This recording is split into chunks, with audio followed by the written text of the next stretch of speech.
Eric Bernstein, CEO of Valor Paytech. So excited today to have Keith Sampson and Rob Johnson from Visa here to discuss dual pricing and give some amazing content to the payment audience. Looking forward to this, and it's going to be a great discussion.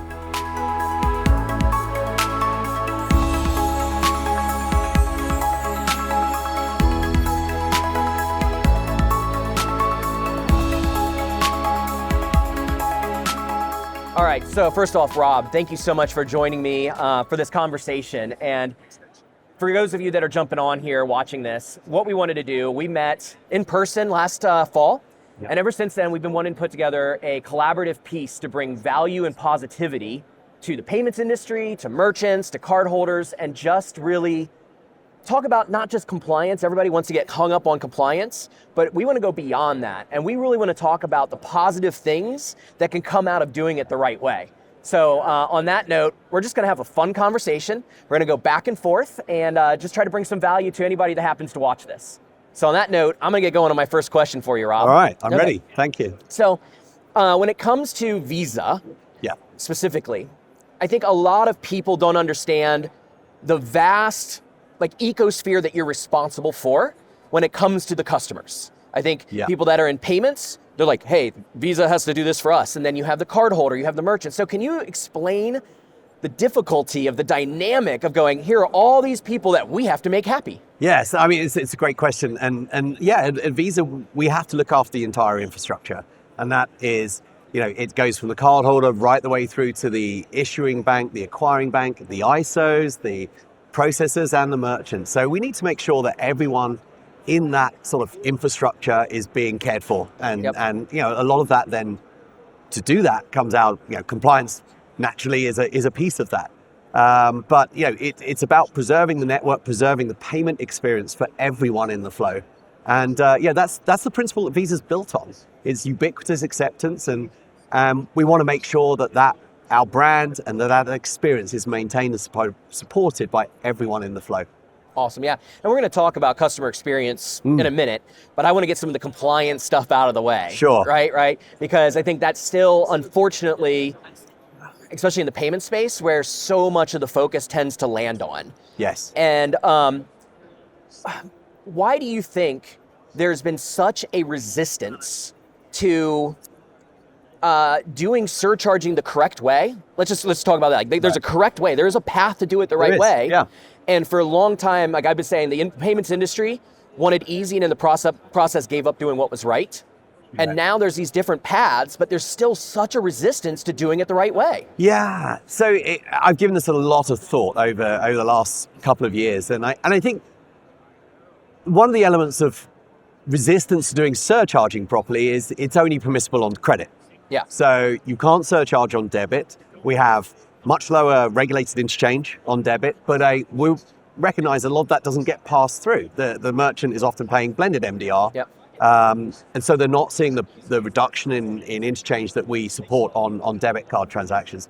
So I think largely surcharge, even done correctly, is probably not the solution that most merchants want. Yeah.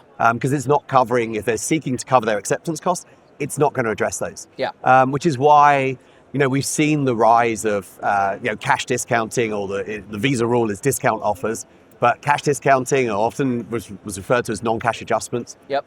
Because that addresses all Visa products and other networks products too. Yep. But it's, I think surcharging has its place, but it's probably not the solution most merchants look for. So cash discounting is the mold that everyone seems to gravitate towards, understandably.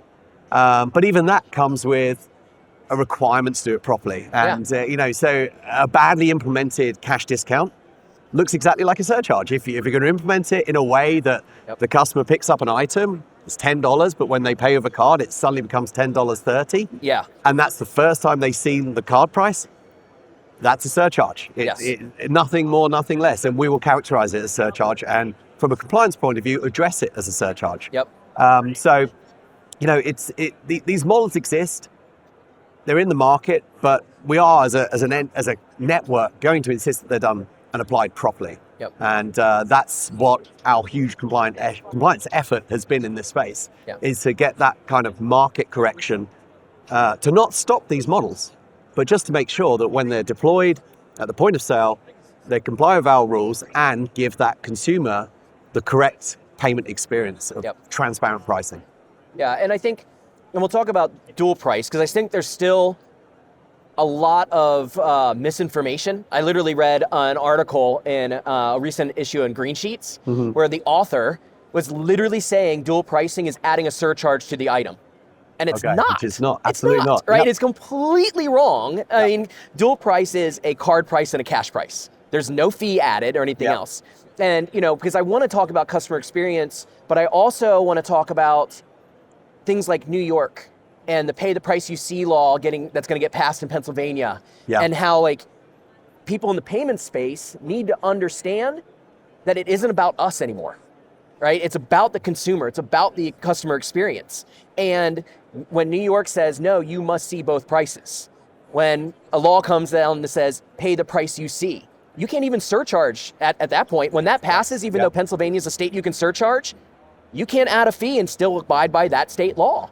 So where does legislation and court rulings and some of that stuff come into play when you're looking at how do we support all of those customers with our compliance and rules at Visa?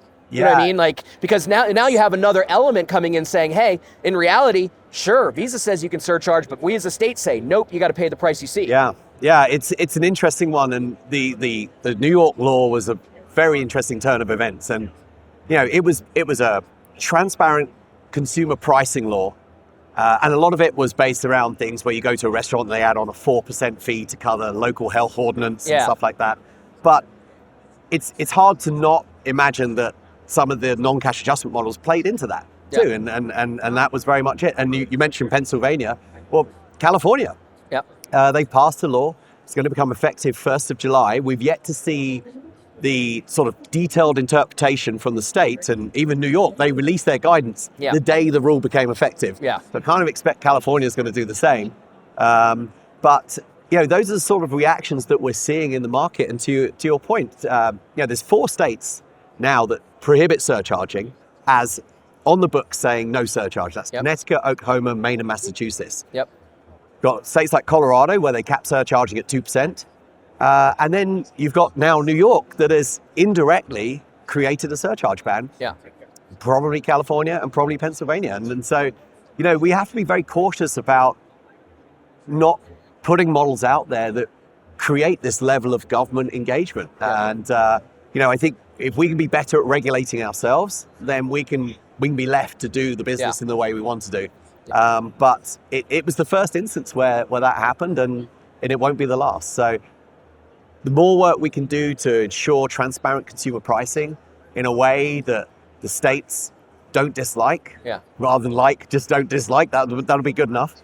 The better we'll all be off. And then if you have a merchant who genuinely does want to deploy a surcharge solution, they can. There won't be a state law prohibiting them doing that.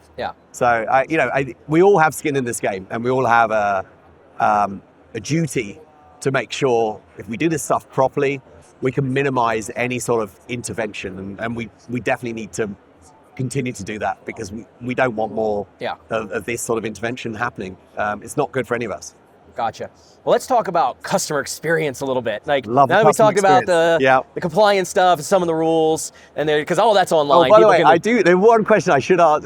We took place. Someone said, we talk about misinformation. I've heard several claims that we have 100,000 or 80,000 auditors, which we absolutely do not. It's a fraction of that, and it's an outside company that's doing our audits for us, but it is a relatively small team. So anyone who thinks we've hired 100,000 people to do audits, absolutely have not. I've heard 60,000, I've heard this, and what's crazy is I've actually had reports of merchant service sales reps walking in, claiming to be a Visa auditor, and say, hey, you're doing this wrong. I'm actually, instead of reporting you to Visa, I can help you do it right. Oh my gosh. And they're actually framing that up, which, I have this content coming out, the whole idea of selling with integrity. Right. I mean, come on. I mean, like, if you're doing those types of tactics to get, that's a whole nother story for a whole nother day. That's the first I've heard of that. That's an interesting one.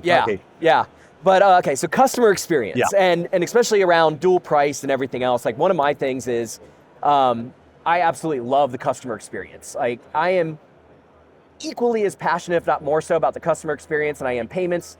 And I think that's really the opportunity of the future. And we've talked about this offline quite a bit, of instead of it being, hey, I just provide payments, slap a terminal in or whatever else, the real opportunity is going, how can I help a business grow? How can I bring value to a business that moves beyond rate? How can I stack value to become a customer experience expert or a consultant or those types of things? Where did your love and passion for the customer experience come from? Yeah, well, I've been in this industry 30 years now. Okay. And I started at a credit card issuing bank in their customer service department. Okay. And I loved the fact that people came to us with problems that we had to solve. And that's kind of been like a through line through my career. I was a corporate trainer for a while, which I loved. Yeah. And then when I moved to Visa, I started on disputes, and it was resolving disputes and helping people with disputes. And pretty much every role I've had at Visa has been that. And for me, it's, I love the consumer experience. And I'm a consumer myself, right? And I love it in any field, whether it's payment related or not. When you have a good consumer experience, it makes you feel good. It makes you like the supplier, it makes you like that merchant, makes you like that airline, whatever it might be. Yep. And so it's just that good feeling that you get as a consumer.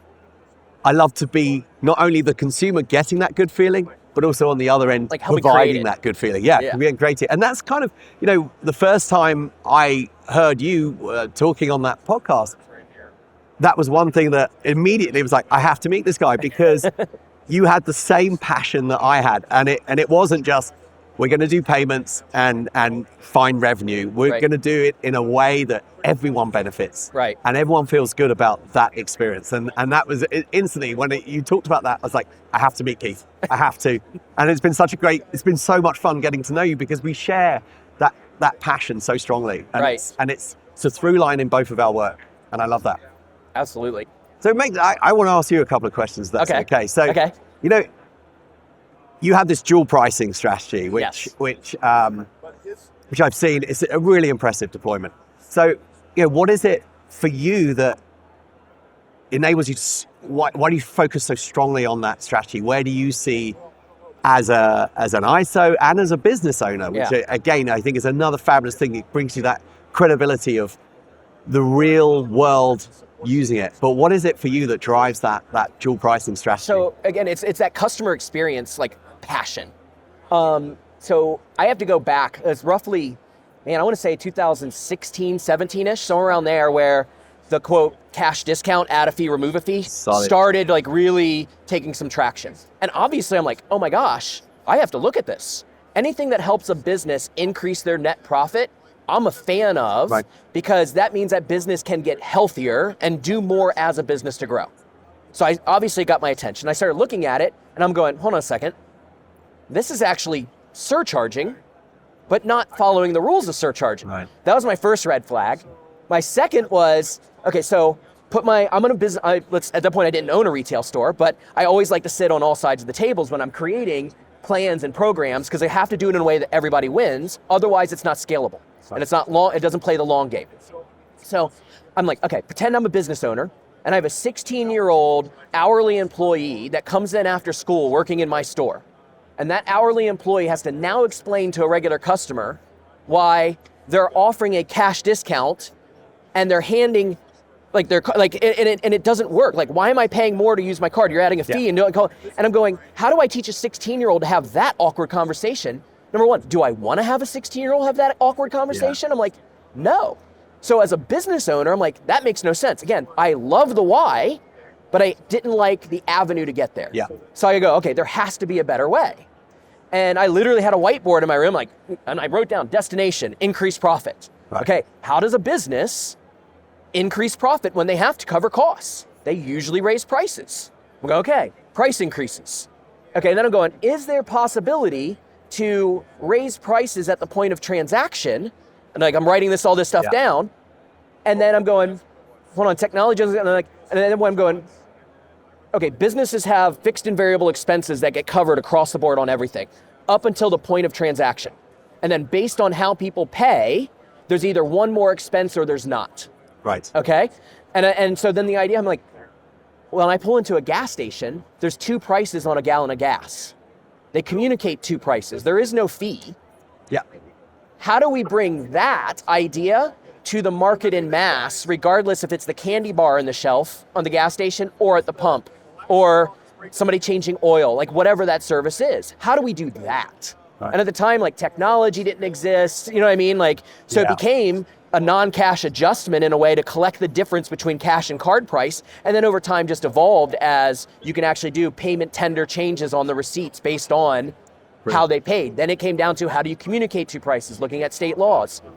And so I really settled on the dual price aspect of things because, and you heard me ask this in NEAA, I love asking the question in the room because this is 100% a customer experience question. By a show of hands, how many people associate paying a fee with a great customer experience? And not a single hand goes up, ever. Yeah. So why as a business do I want to ever do anything that is less than a great customer experience? Right. There's no room there. So if I'm not going to add a fee to cover that extra expense, what's my other option? 2 prices, a cash price and a card price. And in that way too, it's a better customer experience because as a business, I'm now giving that customer a choice. And instead of just going to the grocery store and paying more no matter how we pay, and when you come into my store, you have a choice to save a little bit of money if you pay cash. You pick up a pair of sunglasses and it's right on there, barcode, 25 in cash, 26 in card. And the business is growing. We don't spend any money on advertising. It's all based around the customer experience. And it's just, I mean, it's the right way to do it. Right. I so agree with that. And as a consumer, you know, it's not the worst thing is being not only having to pay more, but pay more by surprise. Correct. When suddenly there's an extra fee. Yeah. And NEAA, you know, we talked about this, like on my slides we've had dual pricing for years, and I put up the petrol station sign with both prices, and I asked, who pays cash when they fill up their card? No one did. No one did. So because you're not surprised by the pricing, you still stick with your original choice, and consumers feel good about that. Yeah, I mean, that's one of my fundamental rules. Surprised customers are never, unless it's like, hey, you got a free gift. A surprised customer is generally not a happy customer. Right. So if my goal as a business is to create an incredible customer experience, so that way every single person that comes into our store becomes a advocate and drive word of mouth both in person and digitally, I can't have any details of my business that degrades that. Right. Like not a single thing. So when you walk into my store, it's the music, it's what you smell, it's how you're greeted, the cleanliness, like all the little details frame an incredible customer experience. And the pricing strategy, we've been doing it since day one, absolutely supports the same thing. And I mean, we're still at an 82% card mix. We're growing double digits year after, like month after month, year after year. And we don't, like I said, we don't spend any money on advertising. So putting that dual price in there is not taking away from the customer experience at all. The other thing I love about your solution is the printer. Yeah. Right. Because one of the things we see from a compliance point of view is some of the dual price solutions now, the dual pricing is only on the POS. But the items on the shelves still have the cash price. Right.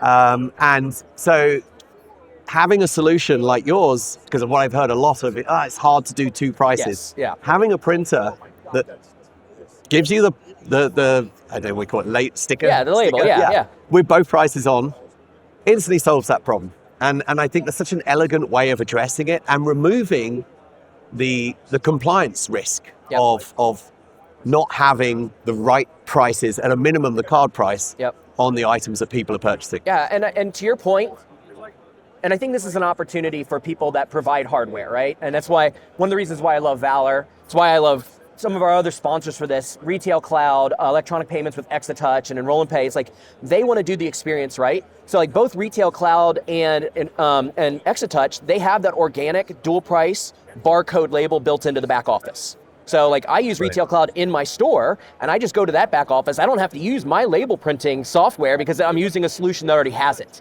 But terminals that like where Valor can collect the difference between card and cash, but you need that solution to communicate. Yeah. Now we have this add-on product, because I think that's been the biggest issue in the payment space is, and I said this quite a bit, and They gave up doing what was right because they wanted easy. So now it's time to make right easy. So how do you fix those problems? And, I kind of like it when people get a little bit mad at me in payment space, because that means I'm innovating and I'm pushing the boundaries. Because if you're not upsetting some people, you're not actually being a thought leader or an innovator, right? But it's pushing the boundaries, but doing it with the best intentions. Doing it, I keep saying even Surv, we want to disrupt the payment space in the most positive ways possible. Yeah. Because most people look at disruption as a negative. I want to do it with a positive spin. Right.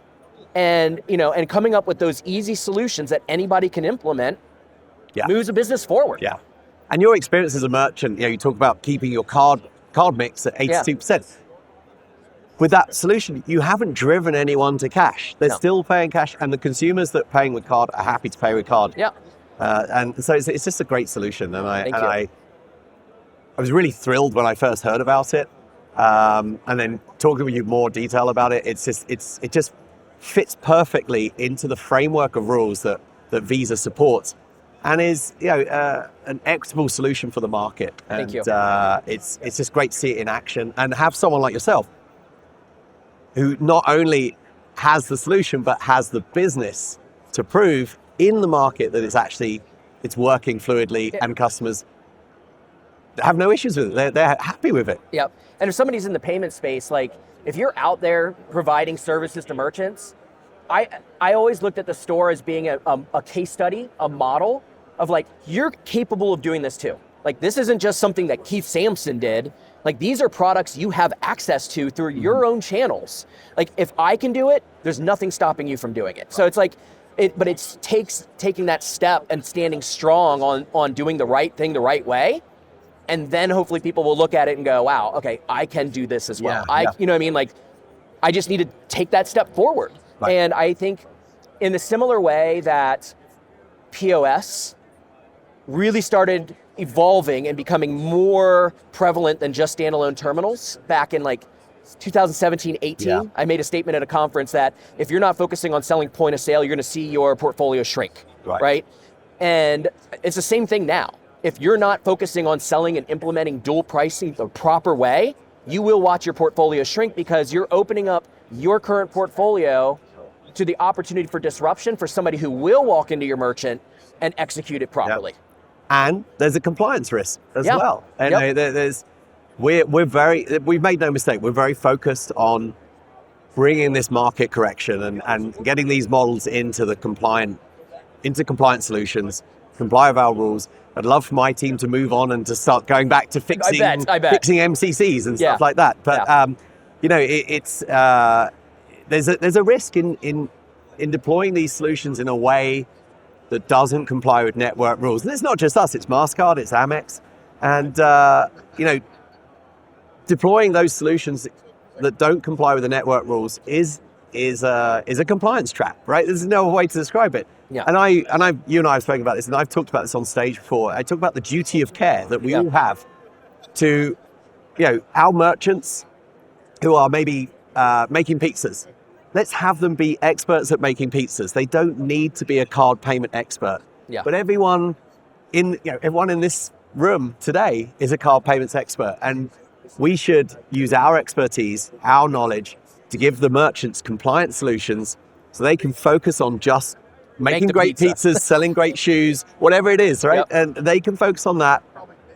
We can have this smooth market, happy card holders, happy merchants, no compliance actions, and we can get back to just doing great payments, great customer service, and my team can get back to fixing MCCs or whatever else we want to do. We're still doing that, but we've had a lot of resources focused on this, and it's been a much harder journey than we imagined.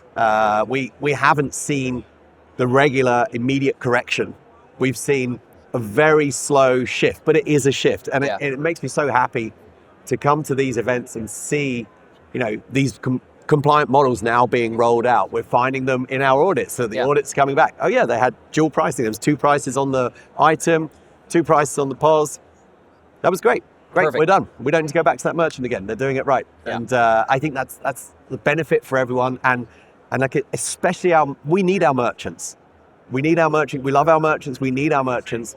And that duty of care to to give them compliance solutions is something everyone should be focused on.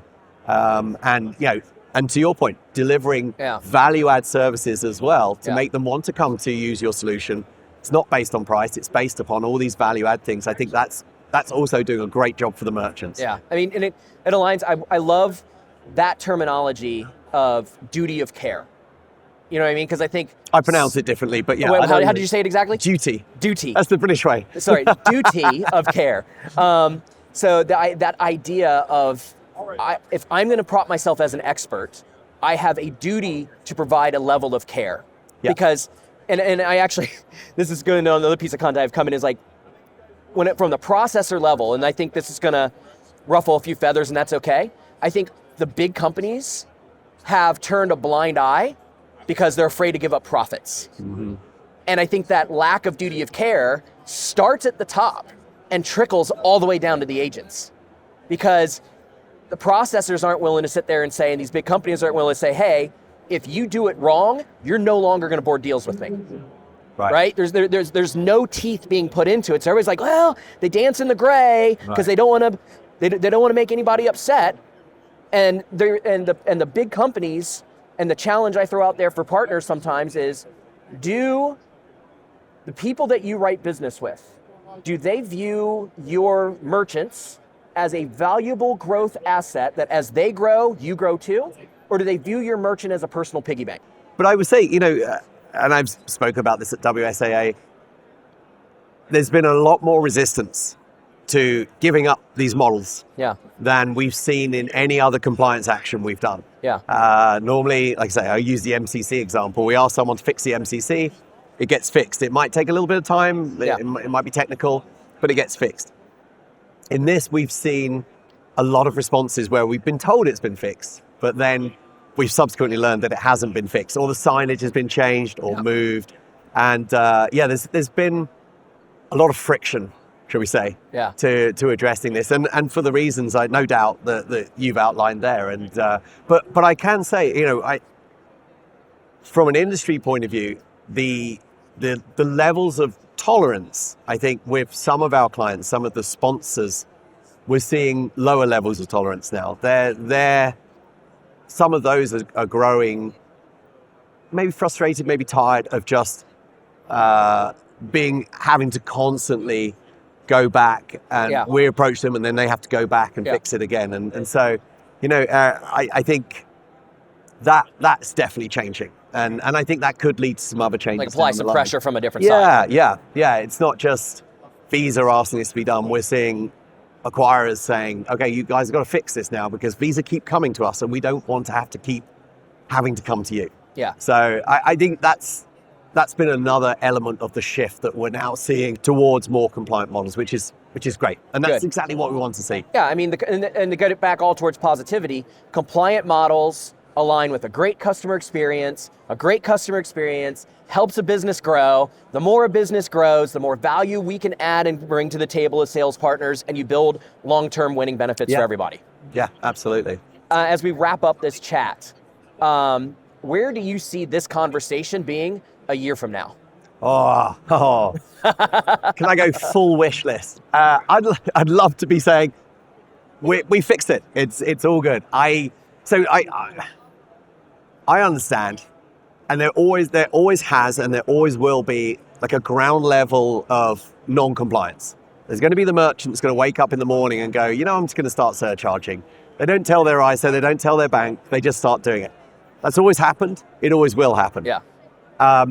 The market is skewed right now and has been for the last 5 years, but we're heading back towards that normal level of non-compliance. And I'd love to be here in a year and say, we're not auditing anymore, we're just dealing with the random complaints that come in from time to time.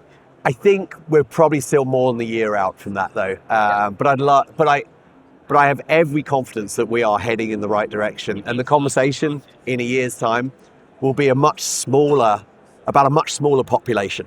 Yeah. And a way smaller number of solutions that still don't comply. Yeah. So we're definitely heading there. I think 2 years is probably, is a realistic time frame to get to that. Yeah. but we're the green shoots are there. We are absolutely heading in the right direction, and I do appreciate the fact that so many of our clients have stood up and listened and said, and now started to evolve their models into something that's compliant. And we're absolutely heading in the right direction. So yeah, maybe not next year. Yeah. We'll have a fully clear conversation, but in a couple of years.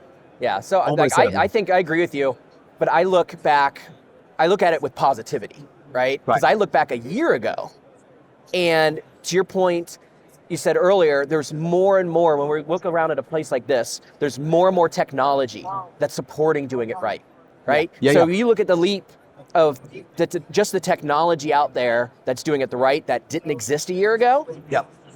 The more technology comes along, people are shifting and wanting to do it right, it's going to accelerate that experience. Absolutely. The more consumers get educated on their rights as a card holder, the more merchants get educated as far as ways to create a great experience, we'll shift it forward. So I think, and I'm optimistic that a year from now, we're having a conversation and everybody's going, oh my gosh, man, ever since I just gave up doing a fee-based program and focused on doing dual pricing, my business has skyrocketed. Right. My merchants are happier, they're stickier. I mean, I look at that and I pray that every single person in this room can have those types of positive perspectives and outlooks a year from now. Yeah, and I would tell you one other thing that I have absolutely loved about this is getting to know people in the industry more. Yeah. I think I've heard historically, Visa in their ivory tower, right? and I'm like you, I'm a person guy, I'm a people guy, right? I love to meet people, I love our clients, I love to meet our clients. And if there's one additional positive thing that's come out of this, it's for me to get out here with our clients, come to these shows, go on stage, talk about how to read the Visa rules, all that sort of thing. Have these conversations, engage with great companies like yours, Valor. It's been so rewarding to get to know our clients on a much more personal basis and build those relationships, build that collaboration, and all of us move forward with great payment solutions, doing great business. Card transactions change the world. You think about, imagine a world with no card payments. Yeah. Everything's cash. It would be so hard. Yeah. Online shopping, impossible. Yeah. Lose your wallet. Suddenly you've lost a ton of money rather than cards that you have to report lost. Yeah. Card payments are a fantastic facilitator of commerce. They're bringing the unbanked into banking. Yeah. And so the more we do that in a compliant way, in a way that everyone feels good, the great customer experience, absolutely, the better. We as a group move from strength to strength, and that can only be a positive thing. I love this industry, I love our clients, and this has been such an amazing experience for me to get to know everyone, people like you. Awesome. and the guys at Valor. It's just been fantastic. Very cool. Well, Rob, thank you so much for doing this. Absolute pleasure. Yeah, finally being able to put something together to bring value to everyone and hopefully help move that vision forward. Thoroughly enjoyed it, and I appreciate the opportunity. So thank you.